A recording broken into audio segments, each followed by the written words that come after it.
Me acuerdo que me decía mi esposa que si estaba yo completamente seguro, y yo le decía, mira, yo prefiero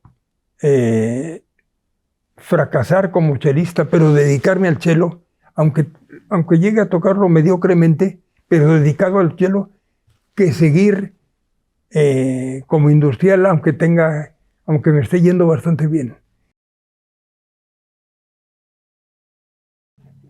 Mire, yo nací en una familia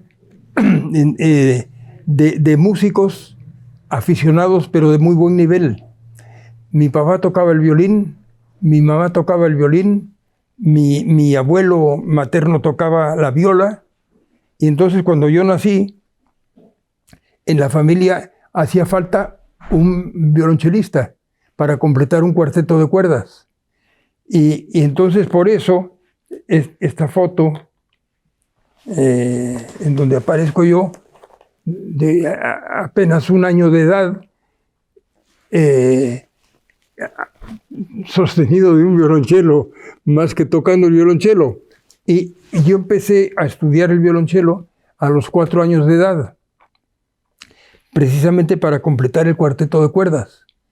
El primer cuarteto de cuerdas, Prieto, lo formaron mis papás, mi abuelo y un hermano de mi mamá, que ya no vivía con nosotros. Entonces hacía falta un chelista en la familia.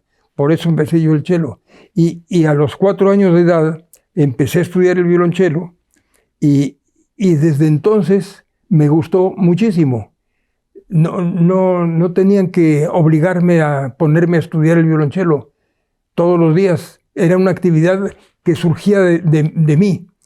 Bueno, y cuando tenía 12, 13 años ya había dado algunos conciertos como solista con orquesta, y ya había dado algunos recitales de cello y piano en la Ciudad de México.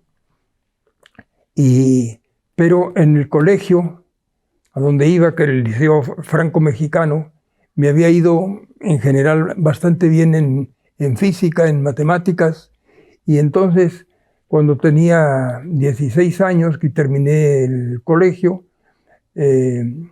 intenté ingresar al Massachusetts Institute of Technology, MIT. Y yo sabía que era muy difícil ingresar a ese instituto, pero no estaba muy preocupado, porque si no me aceptaba el MIT, ya estaba trazado mi camino por la música. Pero, para mi sorpresa, me aceptó el Tecnológico de Massachusetts, y entonces me fui a Boston, y allí hice 2 carreras. Me gradué como ingeniero metalúrgico y me gradué también como economista en la carrera de metalurgia y la carrera de economía, 2 carreras diferentes. Pero al mismo tiempo no abandoné el violonchelo, porque desde que llegué me reclutaron para formar parte de la Orquesta Sinfónica del Tecnológico de Massachusetts, que era una orquesta formada por los mejores estudiantes y profesores de allí. Y me nombraron primer cello de la orquesta, y con esa orquesta no solamente tocaba yo como primer cello, sino que frecuentemente me invitaban a ser solista. Entonces toqué varios conciertos para violonchelo y orquesta con esa orquesta. Pero la prioridad era mis estudios, máxime que estaba haciendo 2 carreras al mismo tiempo. Y terminé las 2 carreras. No sé si por aquí hay una foto en donde se ve el resultado que tuve en esas carreras. Al mismo tiempo que terminé esas 2 carreras, me dieron un título, aquí está, por haber terminado la carrera con notas buenas, y formé parte de una cosa que se llamaba The Dean's List, la lista del decano. The Dean's List que era la lista de los mejores estudiantes, y aquí aparece mi nombre. Bueno, entonces regresé a México y me fui a trabajar a Monterrey, a la empresa llamada Fundidora de Fierro y Acero de Monterrey. Y allí llevaba yo muy poco tiempo, llevaba unos meses, cuando ocurrió un evento que para mí tuvo una gran importancia. Debo regresar a mis estudios en MIT, y desde que llegué en el Tecnológico de Massachusetts había una que llamaban biblioteca musical riquísima, que tenía no solamente partituras, sino tenía grabaciones de todo.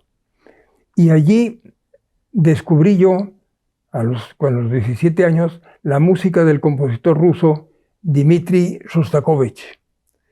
Era un compositor que en Rusia había sufrido bastante porque no siempre estaba de acuerdo con las normas del realismo socialista que preconizaba el comunismo. Y bueno, pero era un compositor extraordinario. Y yo conocí su música en la biblioteca musical del Tecnológico de Massachusetts. Y me interesó tanto porque escuché obras maestras, y al lado de esas obras maestras, obras de una mediocridad inexplicable. Y me interesó tanto el caso de Shostakovich que me puse a estudiar ruso y tomé todos los cursos de ruso que se daban en el Tecnológico de Massachusetts, que eran muchos cursos porque había 3 lenguas que llamaban lenguas científicas: el francés, el alemán y el ruso. Y entonces yo tomé todos los cursos de ruso.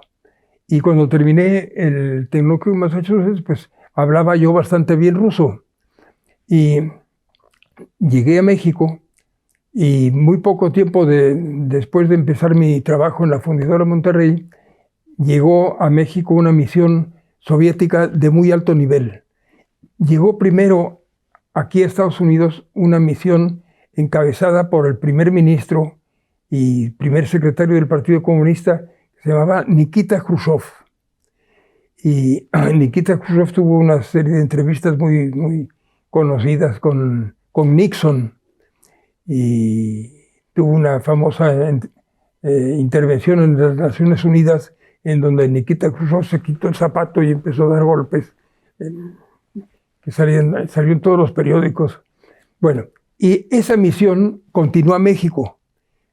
No continuó encabezada por Nikita Khrushchev, sino por el número 2, que era un armenio muy listo llamado Anastas Mikoyan. Era el número 2 del partido y el número 2 del gobierno. Y llegó a México y fueron a Monterrey.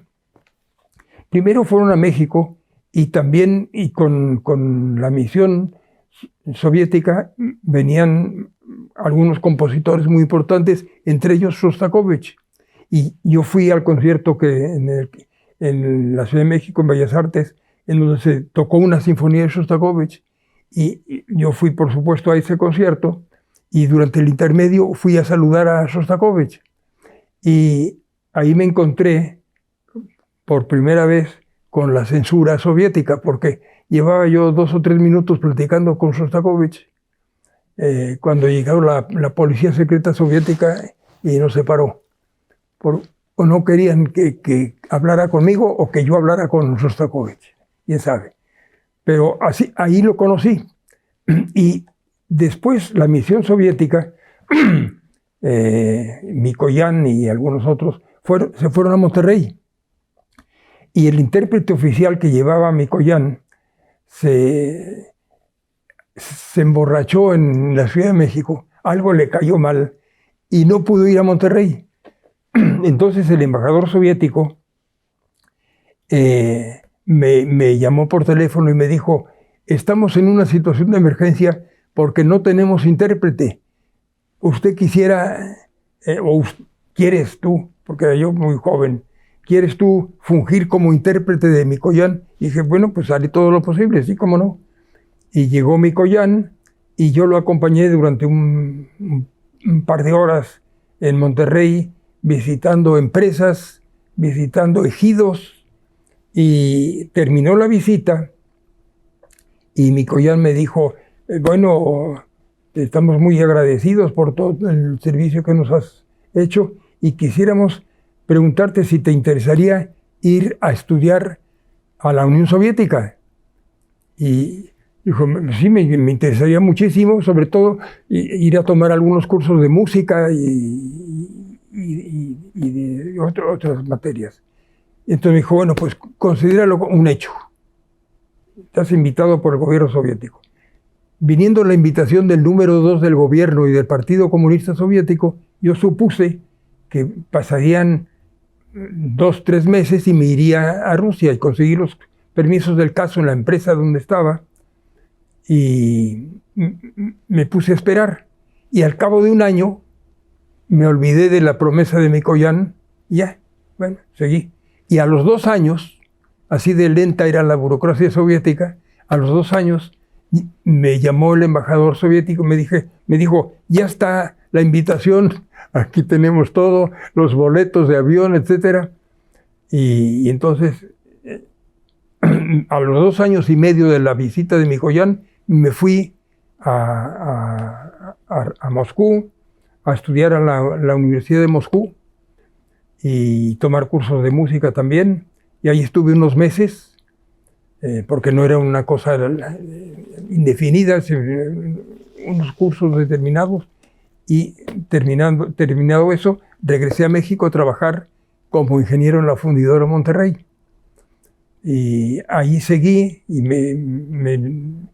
luego fui ascendiendo, me nombraron director general de la empresa, y por aquí menciono también los otros puestos que tuve. Se los voy a decir rápidamente. Y además me nombraron presidente de la Cámara Nacional de la Industria del Hierro y del Acero, consejero de la Confederación de Cámaras Industriales de México, CONCAMIN, presidente de la sección empresarial para México y Oceanía, presidente de la sección empresarial México-Japón, México-Corea y México-China, consejero del Instituto Nacional del Hierro y del Acero, y etcétera, y otras cosas que aquí menciono. Y al cabo de casi 20 años, decidí dejar mi vida como industrial para dedicarme en cuerpo y alma a una carrera radicalmente distinta y de mucho más opaco brillo social, la de violonchelista. Y entonces me dediqué a estudiar cello día y noche, renuncié a los puestos que tenía en la fundidora Monterrey y me dediqué a no solamente a estudiar el cello todo el tiempo, sino a tomar cursos con distintos profesores muy importantes de cello en el mundo. Y luego empecé una carrera pues de la cual llevo ahora un poco más de 50 años y de la cual todavía no me arrepentí. No, porque a medida que iba pasando el tiempo, a pesar de que me iba bien en el puesto en donde estaba, iba creciendo en mí el arrepentimiento de no haberme dedicado desde el principio a la carrera de músico, a la carrera de violonchelista.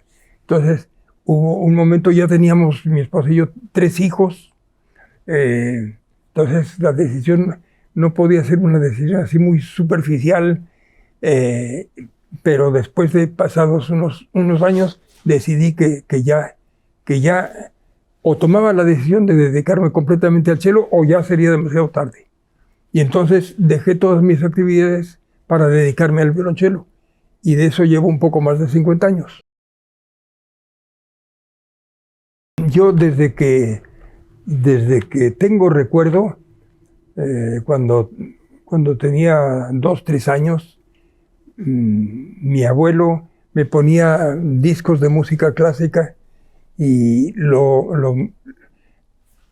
el recuerdo más antiguo que tengo es de estar escuchando los conciertos de Brandenburgo de Bach. Y me gustaba muchísimo, muchísimo. Pero no me gustaba por su relación con las matemáticas o con nada. Y cuando estuve en el Tecnológico de Massachusetts, tampoco analizaba yo desde ese punto de vista la música de Bach. Me gustaba muchísimo. Y entonces, cuando dejé todas mis actividades para dedicarme a la música, lo primero que hice fue estudiar las 6 suites para violonchelo solo de Bach, que es la primera obra jamás compuesta para cello de gran importancia. Entonces, aprendí las 6 suites y empecé a tocarlas por todas partes.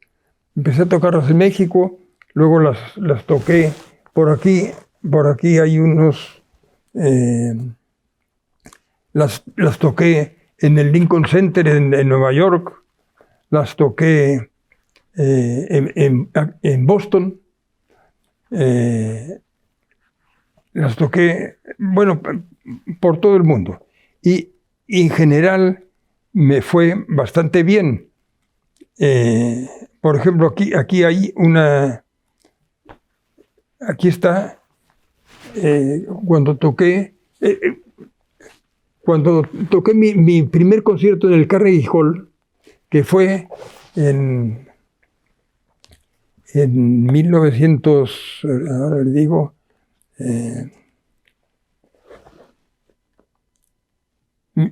1984, toqué en el Carnegie Hall. Y aquí está el programa que toqué.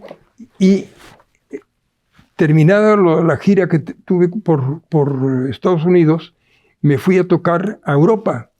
Y estando en Bulgaria, país que tenía muy poca relación con Estados Unidos, me avisaron que había salido una crítica muy positiva en el New York Times. Y la conseguí, y es esta crítica que está aquí, es una crítica del concierto que había tocado días antes en el Carnegie Hall. Luego, pues toqué, como le decía, toqué la obra completa de Bach. Aquí está en París, la toqué en Nueva York, la toqué en Boston. Y cuando la toqué en Boston salió también una crítica muy buena que está reproducida en este libro.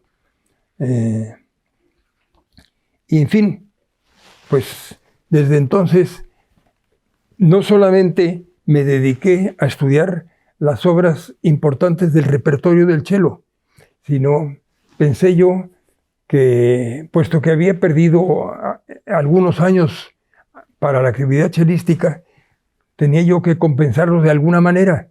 Y dije, bueno, por lo menos voy a empezar tocando las obras de los conciertos de compositores mexicanos para violonchelo y orquesta, ya que me invitaban por muchos países del mundo. Y me encontré que el repertorio de conciertos para violonchelo y orquesta de compositores mexicanos los contaba usted con los dedos de una mano y le sobraban varios. Entonces dije, esta situación no puede continuar así, y me puse en contacto con los principales compositores mexicanos, y muchos de ellos me dije, bueno, no habíamos compuesto porque no había nadie que se interesara en tocar alguna obra para cello y orquesta. Pero ya que te interesas, te lo compondremos con muchísimo gusto. No es necesario que sea una comisión, lo haremos con mucho gusto siempre cuando tú te comprometas a tocarlos en México y fuera de México. Y así, al cabo de unos años, había yo estrenado unas 30 y tantas obras de compositores mexicanos, de los principales compositores mexicanos. Luego decidí ampliar este trabajo a los compositores de América Latina.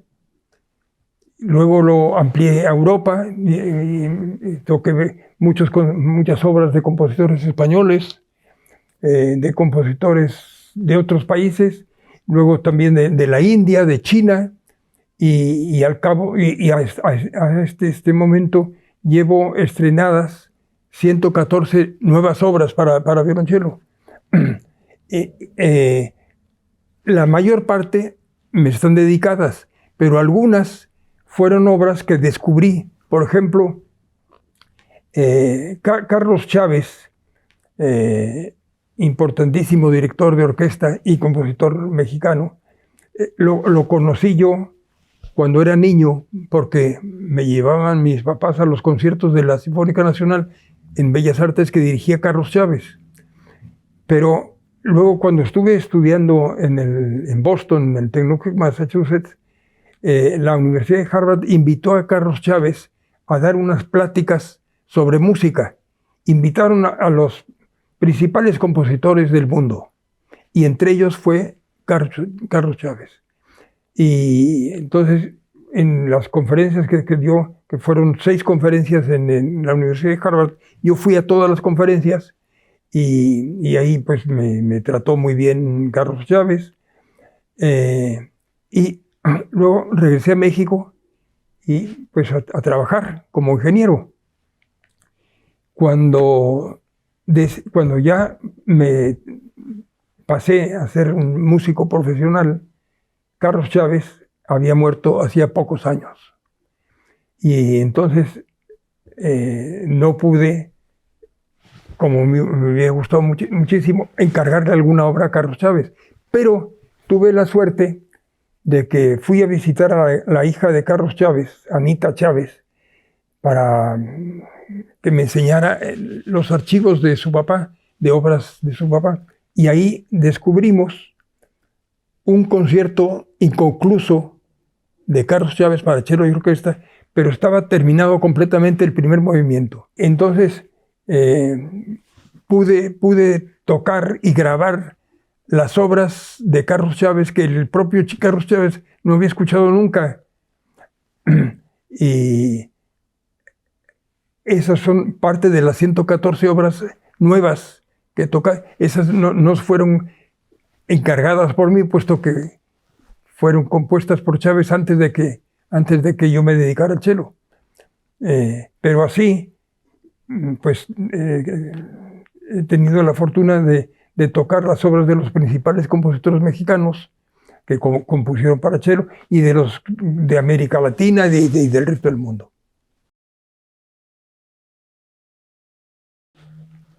Yo no soy un buen juez para determinar cómo me oigo. Yo soy siempre muy crítico de cómo toco, y rara vez quedo satisfecho de una ejecución, pero pues ha habido críticos que opinan otra cosa y que son elogiosos, pero yo soy siempre muy crítico conmigo mismo.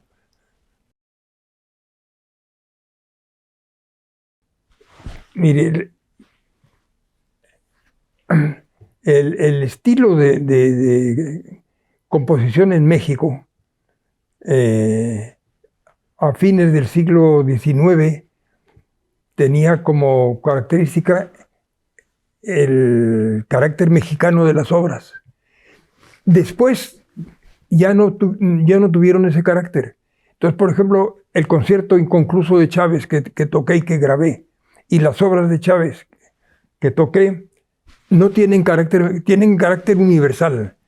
Ha habido obras para mí muy importantes de grandes compositores como Mario Lavista, que falleció hace pocos años, y que me dedicó un concierto para cello y una obra para cello y piano, y pues tienen un carácter universal. No le podría yo decir que tienen carácter mexicano, tienen un carácter universal. Quizá la obra que tiene más carácter mexicano son obras que me dedicó el compositor Blas Galindo, Y esas sí se identifican por un cierto carácter mexicano. Pero el resto, a mí me es igual que tengan un carácter o no. Lo que me importa es que sean buenas obras y que me llenen a mí, que me convenzan.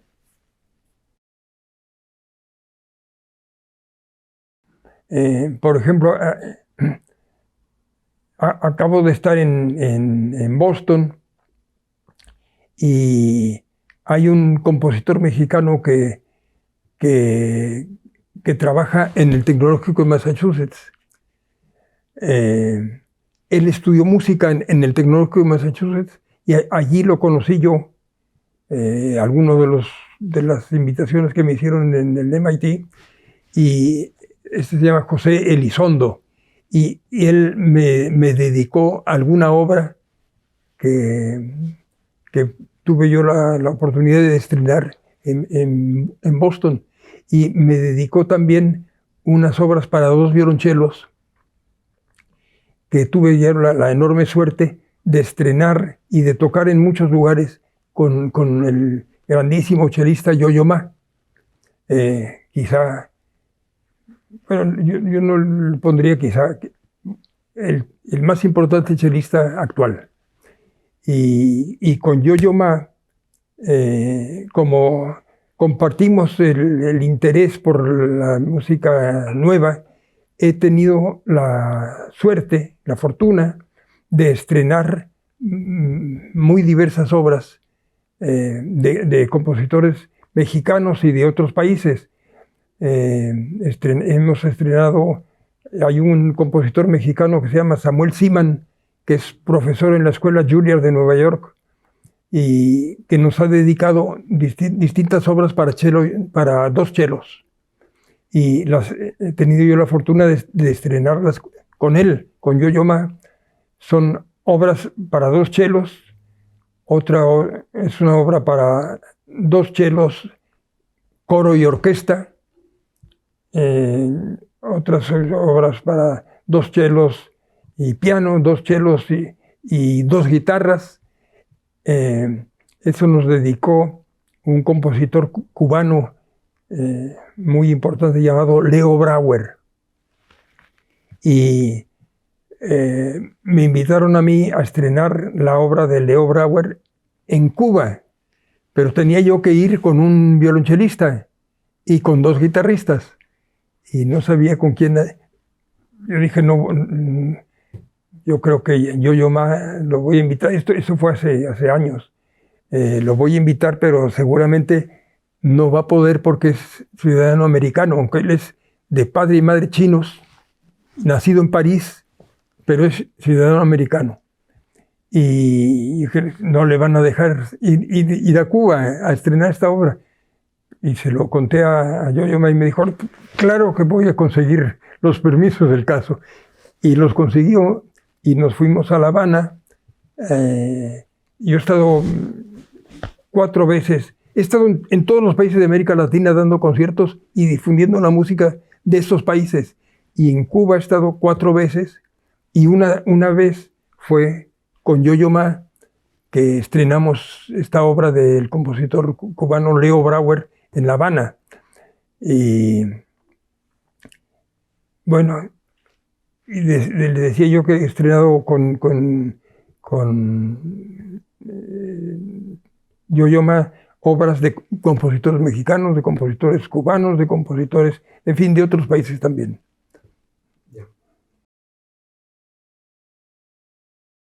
Hay un cello que tengo yo, que es un cello de Stradivarius, hecho en 1820, sobre el cual escribí yo la biografía.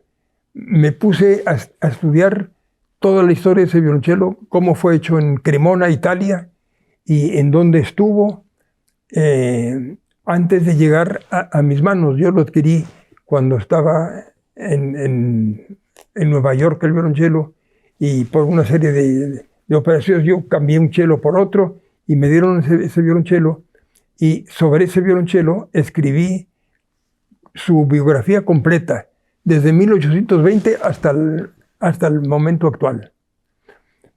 Ayer no toqué con ese violonchelo, toqué con otro, porque el violonchelo Stradivarius en Nueva York están haciendo unas pequeñas reparaciones por el uso, porque lleva pues tiene de 1820 a la actualidad, ya verá usted que no es un niño. Pero ayer toqué con un cello de 1743, es un cello de otro laudero italiano importante llamado Domenico Montagnana. Bueno, yo creo que se nace y se hace, porque se nace, pero si no se estudia, yo estoy seguro que hay muchos grandes músicos que nacieron, crecieron y murieron sin haber descubierto que tenían una gran vocación musical o pictórica o literaria, porque no descubrieron su vocación.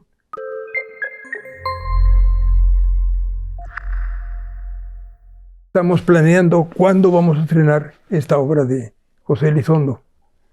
Esperamos que sea aquí en Carolina del A Norte. ver, aquí tiene. Muchísimas gracias. Muchas gracias a ustedes. Gracias.